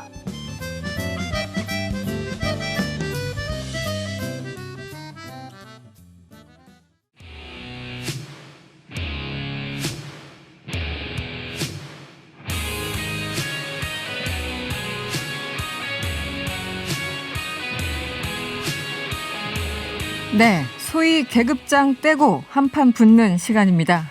말릴수록 더 강해지는 맞짱 토론 시간이죠. 살살 합시다 코너입니다. 오늘도 두 분 나와주셨어요. 전 새누리당 의원이자 작가이신 전희혁 작가님 나오셨고요. 또 전 K본부 뉴욕 특파원 출신인 세한대 배종우 교수님 나오셨어요. 어서 오세요. 안녕하세요. 네, 안녕하세요. 지난주에 버스 타고 오시다가 그러게 말이에요. 길에 갇히셔가지고 네, 청취자 여러분께 죄송하고 오늘은 확실한 지하철을 갈아타고 왔습니다. 네, 오늘 지하철 타고 정시에 아는 사람 말도 믿으면 안 되겠더라고요. 지하철은 믿어도 됩니다. 아니 배종호 기자 말을 듣고 네. 내가 그렇게 타고 왔더니 놀랐어요. 말 듣고, 네. 다음부터는 지하철로. 네, 네, 좋습니다. 저희 이제 두 분이 쭉 너무 열띤 토론을 하다 보니까 시간이 넘치는 경우가 좀 있어가지고 오늘부터 발언에 시간 제한을 두겠다고 합니다. 그래서 두 분 다 이제 방송 기자 출신이시니까 1분 30초 익숙하시죠? 뭐 시간의 개념. 그래서 얘기를 하시다가 초시계 소리가 들리면 그때부터 마무리 발언을 좀 해주셔야 돼요. 알겠습니다. 좋습니다. 네, 네. 둘 다 자신만만, 두 분 다. 네, 좋습니다. 전현 작가님 뭐 2주 만에 어쨌든 등장을 하셨으니까 네. 요즘 국민의힘 향해서 쓴소리를 많이 하시던데요. 이런 얘기를 하셨어요. 헛발질 그만하고 안철수를 받아들여야 된다. 이렇게 입장을 밝히셨던데 이게 구체적으로 어떤 뜻일까요? 그러니까 저 무조건 안철수 네. 지금 그 국민의당 대표가 야권 단일 후보가 돼야 된다가 아니라 국민의힘이 이제 n분의 1로 네. 야전으로 나와야 된다는 얘기입니다.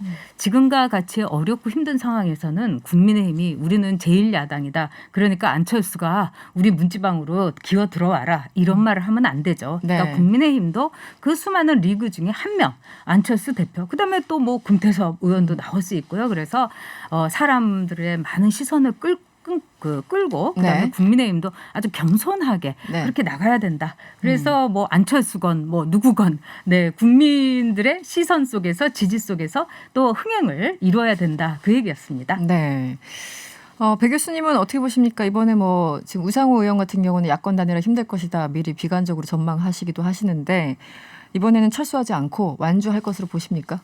그 부분에 대해서는 안철수 국민의당 대표가 상당히 정치적인 불신이 있는 게 사실이죠. 왜냐하면은 네. 서울시장 선거 나간다고 그랬다가 포기했고 또 대선 관련해서 문재인 대통령 단일화하다가 포기하고 불출마했잖아요.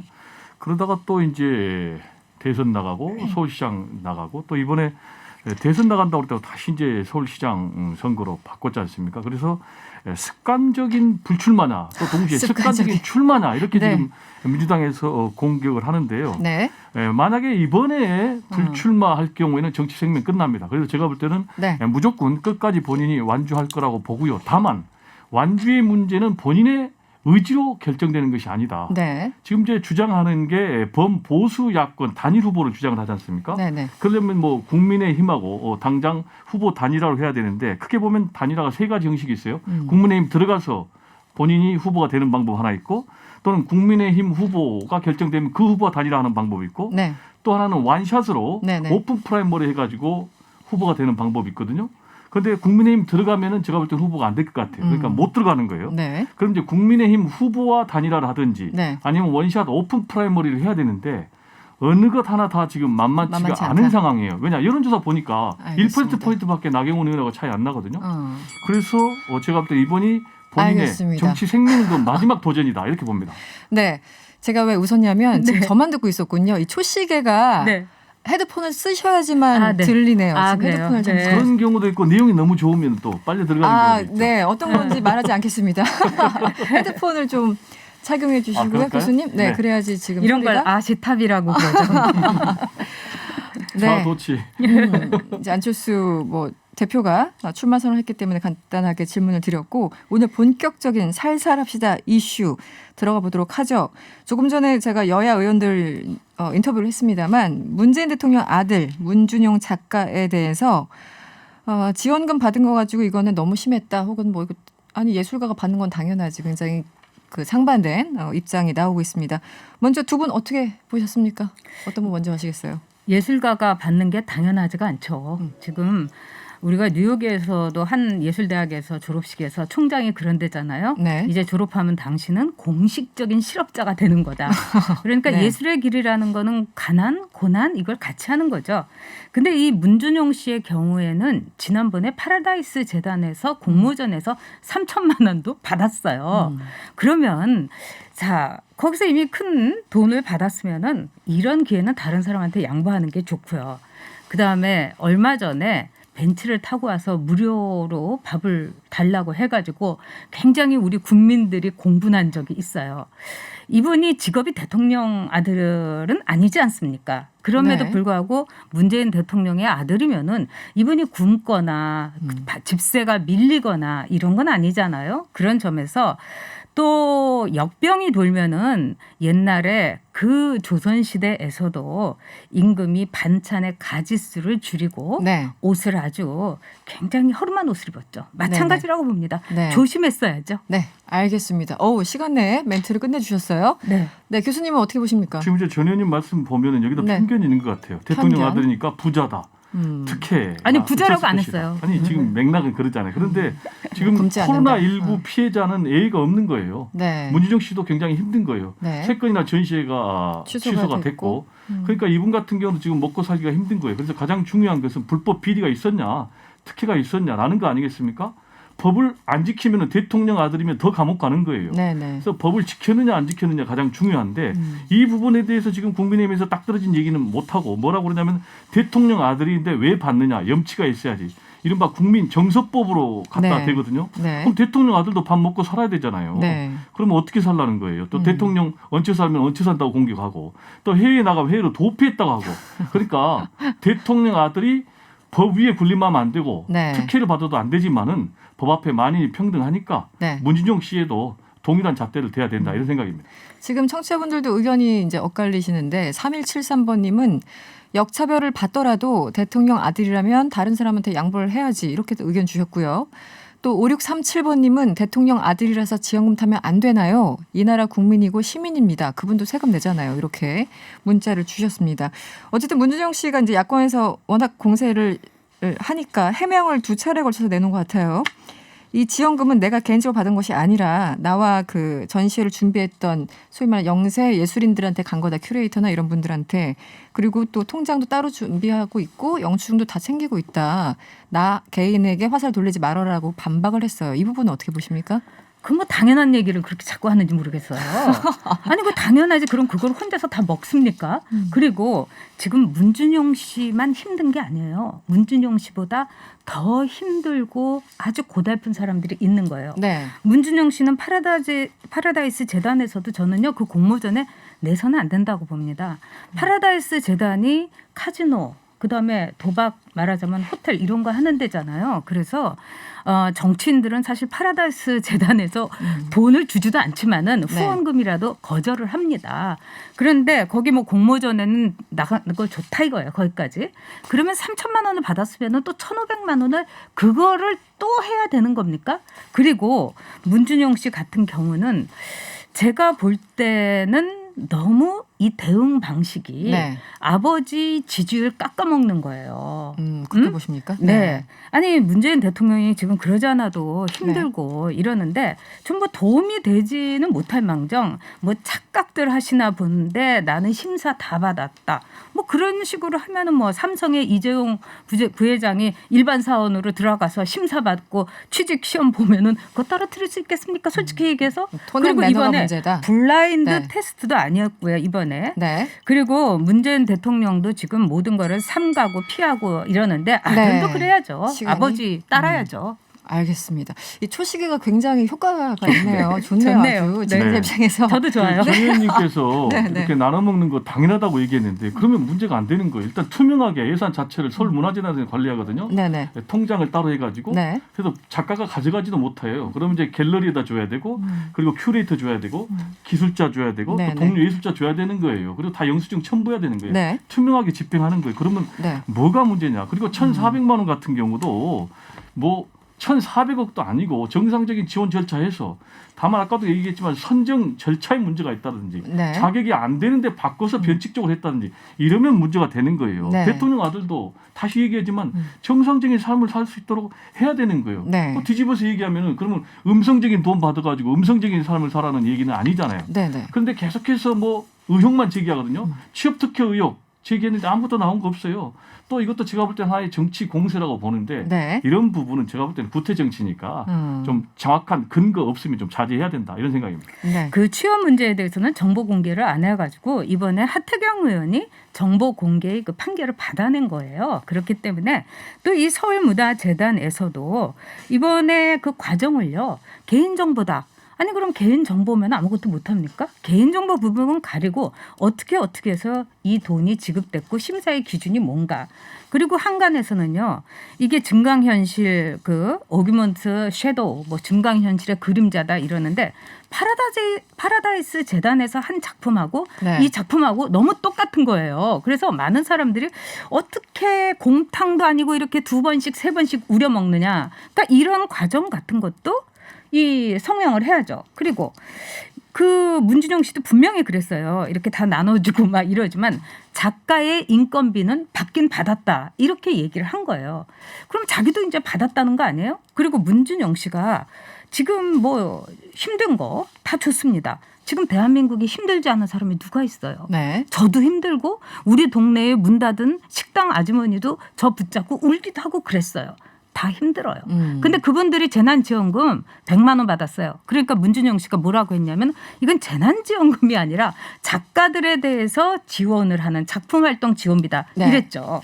그럼 받지 말아야죠, 더더욱. 네, 이제 교수님. 다 힘들다고 얘기했는데 그 말씀 참 잘한 것 같아요. 그러니까 문준영 씨도 힘들 거예요. 근데 문준영 씨한테만 감수하라는 건 좀 안 맞고 네. 지금 1,400만 원에 관련된 사람 몇 명인지 모르겠어요. 얼추 잡아서 뭐 한 7명만 된다면은 274 한 200만 원 정도 간 것 같아요. 각각, 네, 그럼 이제 이 부분은 뭐냐면은 수익금이 아니고 그게 정확하진 않죠. 전시회를 그러니까 그거는 이제 대략 하는 거죠. 그러니까. 전시회를 해가지고 네. 작품을 팔으라는 거예요. 그러니까 결국은 전시회를 열 수 있는 최소한의 운영비인 거예요. 그런데도 불구하고 작품이 하나도 안 팔리면 결국은 돈이 없으니까 생기가 굉장히 어려운 거예요. 근데 이 부분에 대해서 계속해서 공격을 하면은 문제가 있는 거고, 그다음에 정보 공개를 얘기를 했는데요. 네. 개인 정보의 영역과 공적 영역이 분명히 있는 거예요. 그러면 네. 이런 부분은 얼마든지 국회의원이 국정감사라든지 또 평상시에도 자료 요구를 할 수 있는 거예요. 다만 개인 프라이버시에 관련된 것까지 공개하라고 할 수는 없는 거죠. 네. 글쎄 제가 알겠습니다. 보기에는 네. 지금 뭐 문준용 씨가 너무 힘들다 이러는데 문준용 씨보다 더 힘든 사람들이 많아요. 그래서 요즘 택시 그 기사님들께서 한강 가자고 하면은 참 그 섬찟하다 이런 말씀도 할 정도입니다. 그리고 이 전시회에서 이제 문준용 씨가 이랬죠. 사실은 참 중요한 게 남의 자식 얘기는 하는 건 아닌데 문준용 씨가 이렇게 대응하는 걸 보니까 문재인 대통령이 문준용 씨보다 더 힘들 것 같아요. 아니 이렇게 나오면은 여론에 네. 일단은 죄송하다 무리를 일으켜서 지금 사람들이 무리를 얘기를 하고 막 이렇게 우리도 토론을 하지 않습니까? 그러면 내가 하여튼 여러 가지로 어렵고 힘들어서 그런데 양해해 주시고 다음부터는 하지 않겠다. 뭐 이렇게 해야 되는데 그동안 문준용 씨가 그렇게 어려웠을까?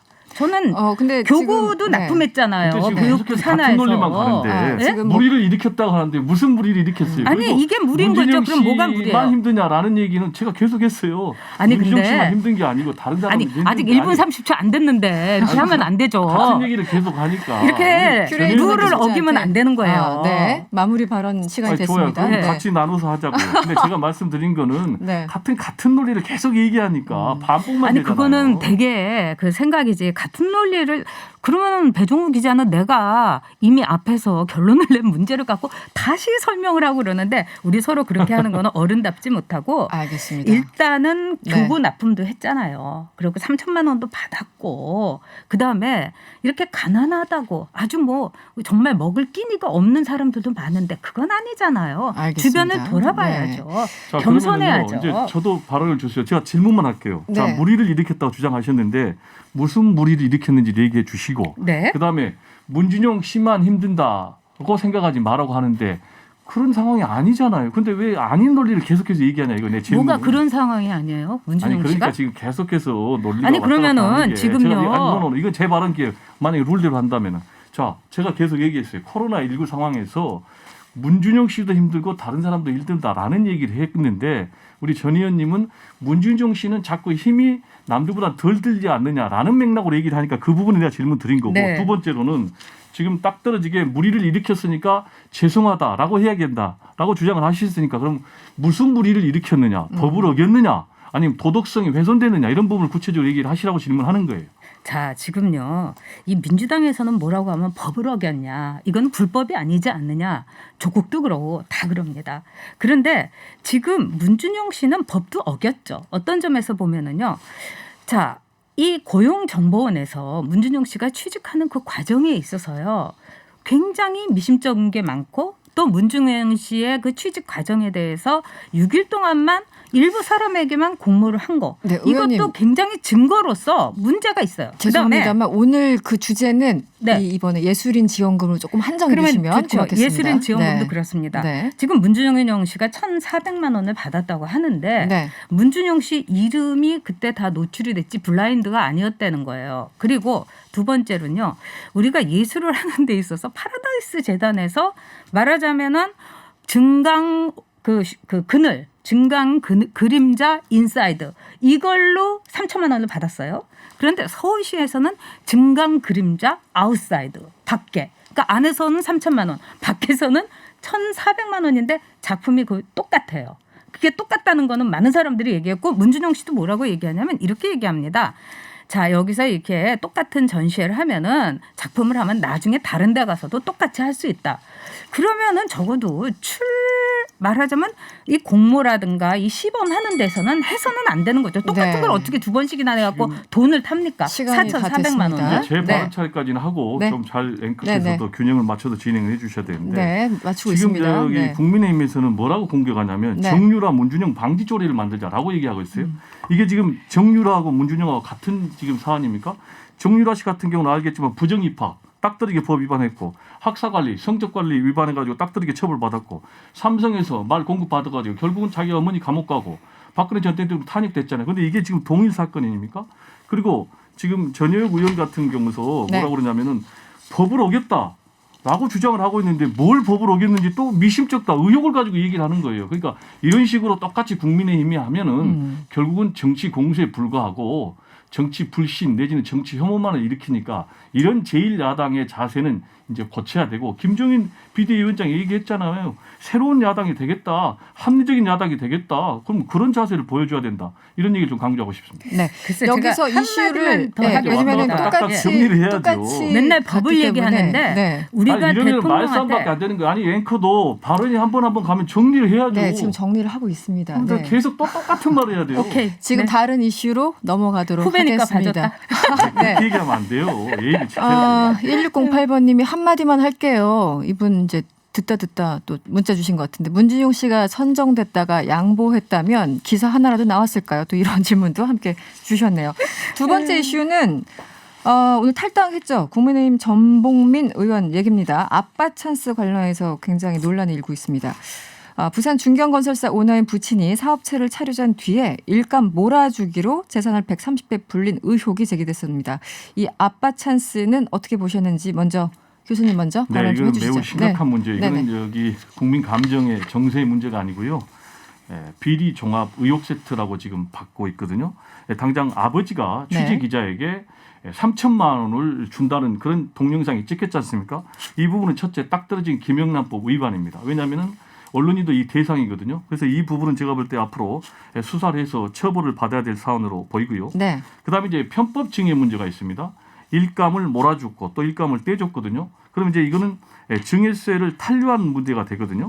근데 특히 이제 아시겠지만은 이 전봉민 의원 같은 경우 6억 8천으로 시작을 했는데 지금 900억이 넘거든요. 무려 130배나 재산이 증식됐다는 거예요. 그러니까 이런 부분은 편법 증여가 없이는 불가능한 문제고요. 그래서 이 부분은 수사에 들어가면 제가 볼 때 처벌될 것으로 보이고요. 특히 이제 부산 송도의 초고층 주상복합 아파트 지금 진행 중인데 이 부분과 관련해서 엄청난 인허가 의혹이 있어요. 구체적으로 얘기하면 지구 단위 계획 변경하고 또 주택사업 승인하는데 5개월 만에 다 끝나버렸다는 거예요. 이거는 권력형 배후가 없으면 불가능한 일이고 또 그다음에 당초에 주거 비율이 여기가 50%밖에 안 되거든요. 근데 80%로 상향 조정됐어요. 그리고 용적률이 866%까지 상향 조정됐어요. 그런데 이거를 심사하는 공동위원회에 사돈이 있다는 거예요. 그래서 이런 부분은 제가 볼 때 철저하게 수사해서 만약에 제대로 안 되면 공수처로 해야 된다. 법적으로 다 문제가 된다. 전 의원님? 뭐 저는 이 나쁜 건 나쁘다고 생각합니다. 그런데 일단 오늘 이제 탈당을 했는데요. 탈당함으로써 저는 끝난 거는 아니다 이렇게 봐요. 그렇죠. 그리고 제대로 뭐 이거 가지고 공수처까지 하지 않더라도 이 경찰이나 검찰에서 조사하면은 이 불법성은 금방 드러날 수도 있는 거죠. 그리고 제가 보기에는 그 아버님께서요. 이 3천만 원을 기자한테 주면서 말하자면은 뭐 무마 봐달라 이렇게 했는데 이런 거는 없어져야 되는 거죠. 왜냐하면은 이 기자들이 그동안에 정말 옛날에 이런 구악 기자들이 있었어요. 그렇지만 요즘은 없습니다. 옛날엔 많았죠. 그러니까 이 어르신께서 아마 옛날 생각을 하신 건데 새로운 시대인 거죠. 그러니까 우리가 정말 경험하지 못한 나라를 경험하고도 있고 그다음에 이제까지 경험하지 못한 대통령 아들도 경험하고 있는 거예요. 그렇기 때문에 이건 나쁜 건 나쁜 거고 그 대신에 제가 강조하고 싶은 거는 그냥 이상직 의원이나 뭐 이런 사람처럼 그냥 탈당으로 그칠 것이 아니라 확실하게 끝까지 조사해야 된다. 저는 이런 아빠 찬스로 내부자 거래한 것도 진짜 나쁜 일이지만은 이상직 의원처럼요. 탈세하고 거기다가 직원들요. 더구나 저가 항공에서 월급이 너무 적거든요. 근데 직원들 임금까지 떼먹고 체불한 거 용서할 수 없다고 생각합니다. 지금 뭐 MBC에서는 둘 다 다루고 있죠. 이상직 의원도 다뤘었고 지금 또 다시 이제 국민의힘 전복민 의원 이제는 탈당했지만 전복민 의원에 대해서 구체적으로 좀 취재를 계속 하고 있는데 지금 탈당으로 말씀하신 것처럼 그칠 게 아니라 당 차원에서는 어떻게 해야 됩니까? 물론 탈당해서 더 이상 뭐 할 수 있는 건 없지만 그래서 보통 탈당을 하지만 어떻게 해야 됩니까? 지금 네. 박덕흠 의원에 이어서 지금 네. 전복민 의원까지 그렇죠. 두 사람 다 뭐 엄청난 부동산 재벌이라고 봐야 네네네. 되거든요. 500억 넘고 뭐 900억 넘는데 둘 다 탈당을 했지만 탈당한다고 해서 국민의힘이 과연 면죄부가 주어질까? 국민의힘을 바라보는 국민들의 시선은 뭐 부자 정당 또는 뭐 보수 정당 또는 뭐 부동산 투기 정당이라는 그런 인식을 가질 수밖에 없고요. 그렇게 상당히 부담이 되니까 전격적으로 탈당을 한 것 같아요. 네. 근데 이제 탈당의 변을 보니까 상당히 좀 어이가 없는 게 네. 아버지의 부적절한 발언에 대해서 도의적인 책임을 지겠다. 라면서 탈당을 했거든요. 네. 그리고 지금 모든 의혹들에 대해서는 다 부정을 했어요. 그런데 이 부분들은 제가 볼 때는 앞으로 도의적인 문제가 아니라 수사에서 처벌을 받아야 된다. 그리고 이거는 국회 차원에서 국민의힘이 오히려 자신들이 떳떳하다면 앞장서서 국회 윤리에 회부시켜가지고 반드시 뭐 의원직 박탈까지 가든지 처벌을 해야 된다고 보고요. 이 문제가 지금 굉장한 악재입니다. 왜냐하면은 지금 아까 말씀드렸지만은 부산 송도에 초건축 주상복합 아파트 진행 중이고 있거든요. 네네. 근데 여기에서 지금 여러 가지 인허가 비리 의혹이 있거든요. 근데 만약에 이게 관련자들에게 다른 뭐 돈이 오고 간 뇌물 이런 의혹들이 드러난다면은 네. 제가 볼 때 부산시장 선거에 엄청난 악재가 될 수 있다. 저는 이렇게 전망을 해서 이게 앞으로 만약에 태풍의 눈 될 가능성이 있고, 네. 네네. 네, 시장 선거로까지 이어질 것이다. 영향이 있을 네네. 것이다. MCH 분이 문자 주셨는데요. 전복민은 아빠 찬스가 아니라 불법이에요, 불법. 그러니까 이 엄청난 불법인데 아빠 찬스라는 가벼운 단어로 표현하지 말아라 이런 뉘앙스의 문자를 주신 것 같네요. 의원님은 어떻게 보십니까? 이렇게 아니 뭐 네. 지금 댓글 주신 분도 옳다고 생각합니다. 네. 그리고 이 우리가 이런 건설에서는 상당히 많은 이 불법적인 일이라든가 부정적인 일이 굉장히 많이 일어났다는 걸 경험상 알고 있죠. 그런데 이제 이 정권 들어와서는 한 단계 넘어서 갖고 네. 라임 옵티머스 사건에서는 정말 마지막 퇴직금을 갖고 안전하다고 설명까지 받았는데 그래서 몇 억씩을 날린 어르신들이 굉장히 많은 거예요. 그런데 거기에 대해서도 지금 제대로 수사가 진전되고 있는가. 지금 또 뿐만 아니라 저 이슈에 조금만 집중해 주시면 좋겠습니다. 똑같은 네. 겁니다. 이 전복민 의원 같은 경우는 네. 제가 보기에는 뭐 박덕흠 뭐 이상직 그런 것처럼 저는 그냥 깨끗이 조사하면 되는 거예요. 그리고 네. 자신이 아버지에 대해서 도의적인 책임을 지고 일단 탈당부터 하겠다. 네. 이게 시작이죠. 그게 끝이 이거 아닙니다. 네. 네. 그래서 뭐 전복민 의원으로서는 저는 기본적으로 이렇게 생각해요. 기업을 하시는 분들은 기업을 그냥 잘하시는 게 좋고 그다음에 정치를 하려면 기업하고 딱 손을 네. 손절을 하고 그 주식이라든가 이런 것도 다 백지신탁 맡기고 네. 이런 식으로 해야 되는데 네. 이분의 경우는 굉장히 여지가 많이 있었다. 그런 점에서 아까 댓글 올려주신 분 저도 동의합니다. 네. 끝으로 한마디씩 하시고 마무리 발언도 하시고 맞춰야 될 시간이 거의 다 왔습니다. 네, 교수님. 전복민 의원이요. 네. 부산 시의원으로부터 정치 시작을 했거든요. 5, 6, 7. 시의원으로부터. 그런데 그거 네. 하면서요. 자기 아버지 회사가 매출이 5년 사이에 50배가 늘었어요. 이거는 정치적인 배경 또 어떤 여러 가지 거래가 없으면 불가능한 문제인데요. 이런 부분을 철저하게 지금 수사를 해야 되는 현직 국회의원이니까 네. 이런 걸 수사하고 공수처가 출범돼야 된다고 국민들이 염원하는 거예요. 그래서 제가 볼 때는 공수처가 출범한 이 부분 반드시 해야 되겠고요. 네. 그리고 라임 옵티머스 이것도 철저하게 수사를 해야 됩니다. 그런데 검찰총장이 이 사건 관련해서 수사방해, 감찰방해 받고 있거든요. 의혹을. 이런 부분은 상당히 유감이라고 생각합니다. 네. 네, 마무리. 제가 보기에는 뭐 이 네. 벼룩 잡는다고 추가 상관 태운다고 뭐 전복민 의원처럼 또 이상직 의원처럼 이 명백한 걸 갖고 네. 뭐 공수처까지 기다립니까? 지금 검찰 경찰에서 조사하면은 불법적인 거 드러날 수 있는 거예요. 그래서 네.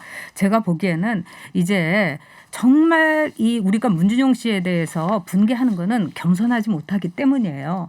즉 국민들에게 겸손함 지금 모두 어려운데 이런 일로 이렇게 사람들의 입에 오르내리고 무리를 일으킨 거에 대해서 난 참 죄송하게 생각한다. 네. 이렇게 했으면 아마 문재인 대통령한테 도움이 됐을 텐데 결국 문재인 대통령 지지율 까먹은 거죠.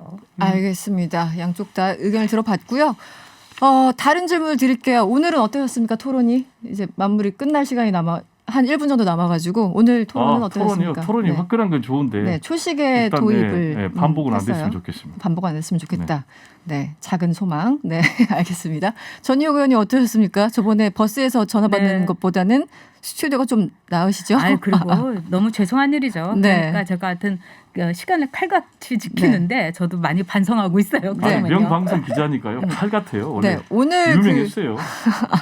오늘 두 분이 좀 타이트하게 말씀을 해주셔가지고 훨씬 더 저는 재밌게 들었습니다. 네, 마쳐야 되겠습니다. 살살합시다 코너였고요. 지금까지 전희옥 전 의원 그리고 배종우 교수였습니다. 오늘 고맙습니다. 감사합니다. 네, 안녕히 계세요.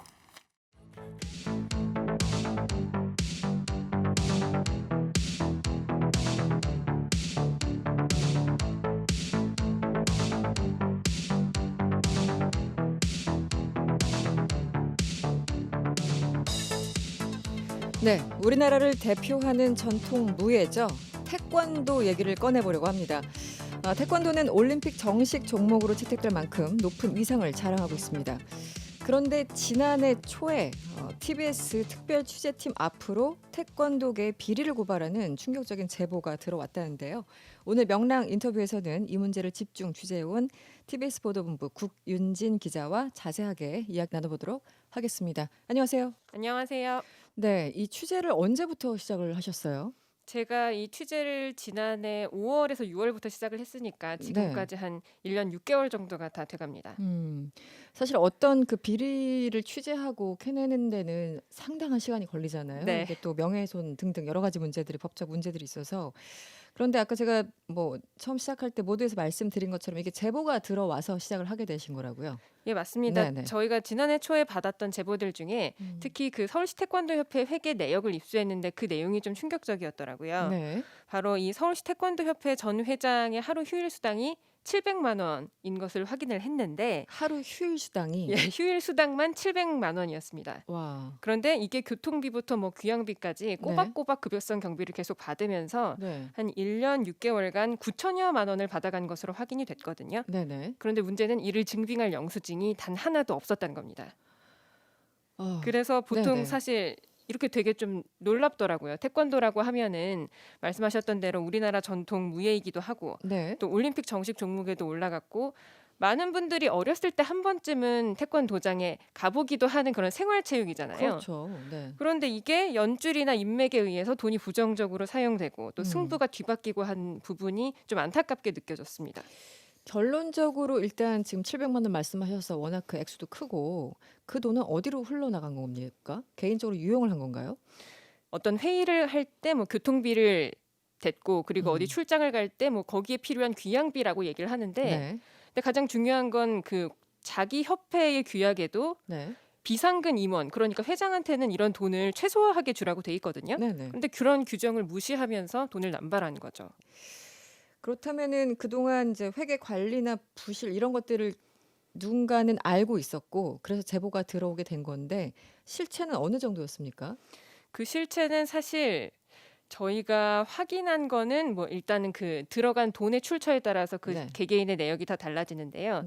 지금 말씀드렸던 그 휴일 수당을 700만 원 받은 사람은 가장 최근까지 이 협회장을 지냈던 그 최모 회장이고요. 그리고 2004년부터 2014년까지 6년간 협회에서 그 회장을 지낸 A 씨라는 이분을 이제 비선 실세라고 저희는 꼽고 있는데 이분에게 들어간 돈은 계좌로 확인된 거는 한 1,200만 원 정도인데 서울시 태권도 협회가 계좌를 내놓지를 않습니다. 그래서 확인을 하지 못한 금액이 어마어마할 것으로 지금 추정을 하고 있습니다.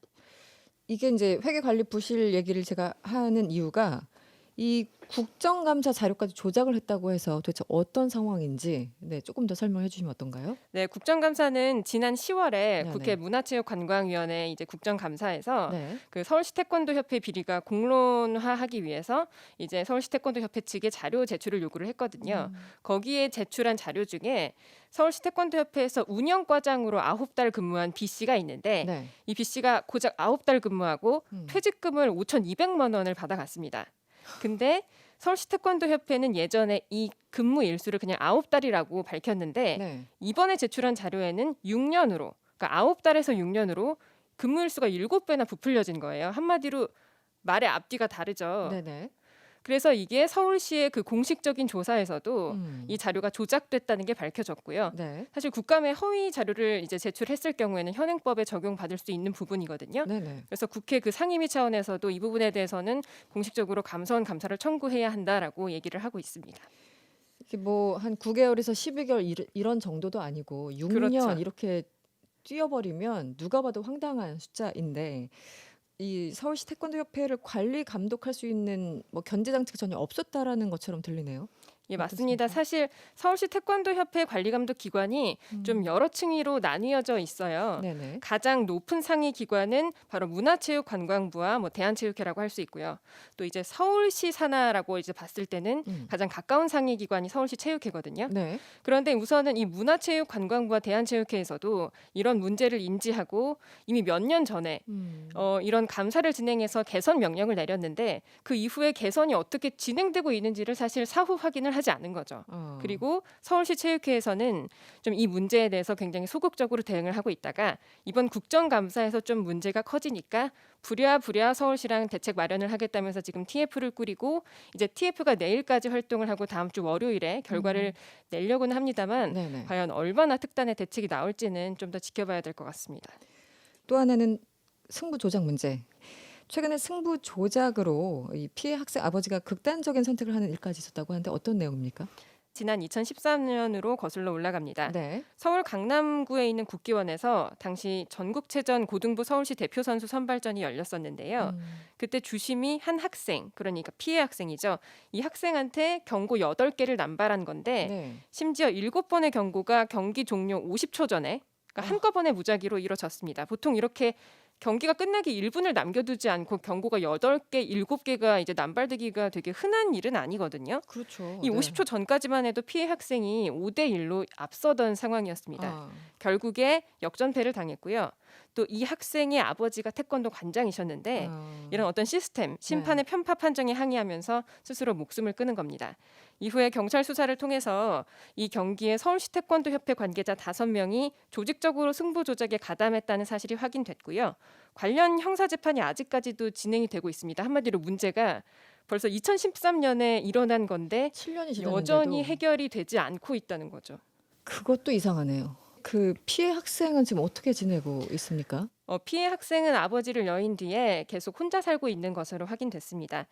다행인지 불행인지 그 이후에도 네. 여전히 태권도 선수로서 활동을 하고 있긴 합니다만 언론 노출을 좀 극도로 꺼리면서 많이 지쳐있는 모습이었는데요. 네네. 오히려 가해자들은 그냥 여전히 그 자리에 있는 그런 상황인 겁니다. 스포츠계에서 이 퇴출당한 영구 제명자들 태권도계에 가장 많다는데 맞습니까? 예, 맞습니다. 이게 대한체육회가 집계한 그 현황인데요. 네. 지난 2016년부터 올해 7월까지 이 영구 제명 처분자가 66명 됩니다. 네. 이 가운데 태권도인이 12명으로 가장 많았는데요. 지금 말씀드렸던 뭐 승부 조작이나 편파 판정 같은 그 비위를 비롯해서 네. 직권 남용, 뭐 폭력, 성폭력 등 비위 유형도 굉장히 다양했습니다. 우선 이렇게 비리가 왜 또 태권도에서 많은 걸까를 좀 두 가지 원인으로 그렇죠. 네. 따져볼 수 있겠는데 네. 우선 태권도를 보통 뭐 검정띠나 노란띠 같은 띠를 딸 때 그 승품, 승단 심사를 이제 하지 않습니까? 네. 그때 심사비가 최소 15만 원에서 뭐 품이나 단으로 올라갈 때마다 또 돈이 더 붙고요. 올라가는군요. 네, 그리고 태권 도장에 따라서도 걷는 돈이 천차만별이어서 이게 금액이 꽤 많이 드는데 이렇게 심사비를 통한 수익이 어마어마합니다. 그래서 이 인맥을 통해서 돈이 모이는 곳에 사람들이 몰려들기 때문에 좀 문제가 고착화된다라고 볼 수도 있고 두 번째는 이제 다른 스포츠와 좀 비슷한 부분인데요. 태권도에서도 위계 질서가 굉장히 강하더라고요. 네. 그래서 뭐 선생님, 관장, 협회 관계자의 말이 절대적인데 근데 또 이 관계자들이 다 누구의 지인, 누구의 친구, 누구의 서로 다 제자. 끼리끼리. 예, 그래서 이들의 그 명령을 거역하면 그들만의 리그에 끼지 못하는 그런 관행이 있는 것으로 이제 파악이 됩니다. 그런 구조적인 문제는 사실 우리나라 그 스포츠계 전반의 문제이긴 하지 않습니까? 네. 선후배 관계, 뭐 스승과 제자 관계 여러 가지. 그런데 이런 제명자에게도 협회가 돈을 줬다고 하는데 이건 또 뭡니까? 그게 앞에서 아마 이제 질문을 먼저 주셨던 거랑 살짝 이어질 수도 네네. 있는 부분인 것 같은데요. 네. 지금 이 승부조작 사건 때문에 이 가담자가 대한체육회에서 영구 제명, 그러니까 영구적으로 퇴출이 됐습니다. 네. 이 대한체육회가 제명을 한다는 거는 스포츠계에서 이제 활동을 하지 말라라고 경고를 한 건데요. 네. 서울시 태권도협회는 이 경고를 무시하고 그 비위자들을 다시 협회로 끌어들여서 뭐 상임 고문을 시키고 또 심판위원을 뭐 다시 시키는 등 이런 식으로 해서 인건비를 준 거죠. 근데 서울시 태권도협회의 나름의 해명도 있습니다. 어떤 거죠? 그러니까 영구제명 처분이 내려지기 전에 네. 이 관련자들이 그 직에서 물러났기 때문에 처분은 있고 그 처분을 받을 당사자가 없다는 거죠. 이런 해명을 들고 있는데 사실 이것도 어떻게 보면은 뭐 제도나 규약의 꼼수를 네. 좀 활용한 그런 부분이라고 볼 수 있습니다. 그거는 해명이 아니라 궤변이네요, 궤변. 어쨌든 문제가 있어서 영구 제명했는데 그 사람들을 다른 자리에 앉히고 돈까지 줬다 이거네요, 쉽게 말하면. 예, 맞습니다. 알겠습니다. 지금 1년 동안 취재해온 결과물인데 오늘 밤 TBS TV를 통해서 방송이 되는 건가요? 네, 제가 조금 이게 여러 가지 사례나 관련자들이 좀 얽혀 있어서 그렇죠. 다소 복잡할 수가 있어요. 네. 그래서 좀 더 스토리를 가미하고 이해하시기 쉽게 이 다큐멘터리를 만들었는데요. 네네. 더 자세한 취재 내용은 오늘 밤입니다. 오늘 네. 밤 10시 30분 탐사보도 특집 체육계 비리 추적 보고서 태권도의 배신을 통해서 확인하실 수 있고요. 유튜브를 통해서도 스트리밍 되니까 애청자 여러분의 많은 관심 부탁드립니다. 오늘 밤 TBS TV 10시 반이고 유튜브로도 가능하다. 알겠습니다. 오늘 말씀 여기까지 들어야 되겠네요. 지금까지 TBS 구균진 기자였습니다. 고맙습니다. 감사합니다.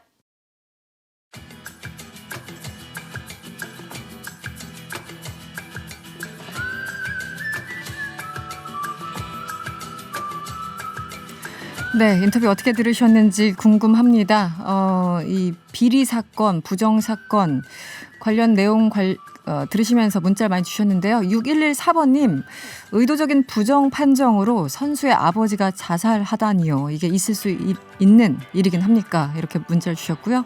찐중건님, 아버지가 극단적인 선택을 한 그 경기 기억납니다. 태권도협회 전수조사해야 합니다. 이런 문자 주셨고, 장철수님, 빙상, 축구, 태권도, 우리나라 스포츠협회 비리 이야기는 다 한 번씩은 나온 것 같습니다. 이런 문자도 함께 주셨습니다. 여러 가지 문제들이 수년째 이어지고 있지만 해결됐다는 얘기는 거의 들어본 적은 없는 것 같습니다. 태권도 용어 사전에서 태권도 정신이란 이름을 검색해 봤는데요. 예의 바름, 복장의 단정, 절제된 행위, 자신감 등이 이에 속한다고 합니다. 그 정신은 어디 갔는지 궁금하네요. 네, 명랑시사 내일 저녁 6시 10분에 찾아오겠습니다. 편안한 저녁 되시고요. 지금까지 명랑시사 이승원이었습니다.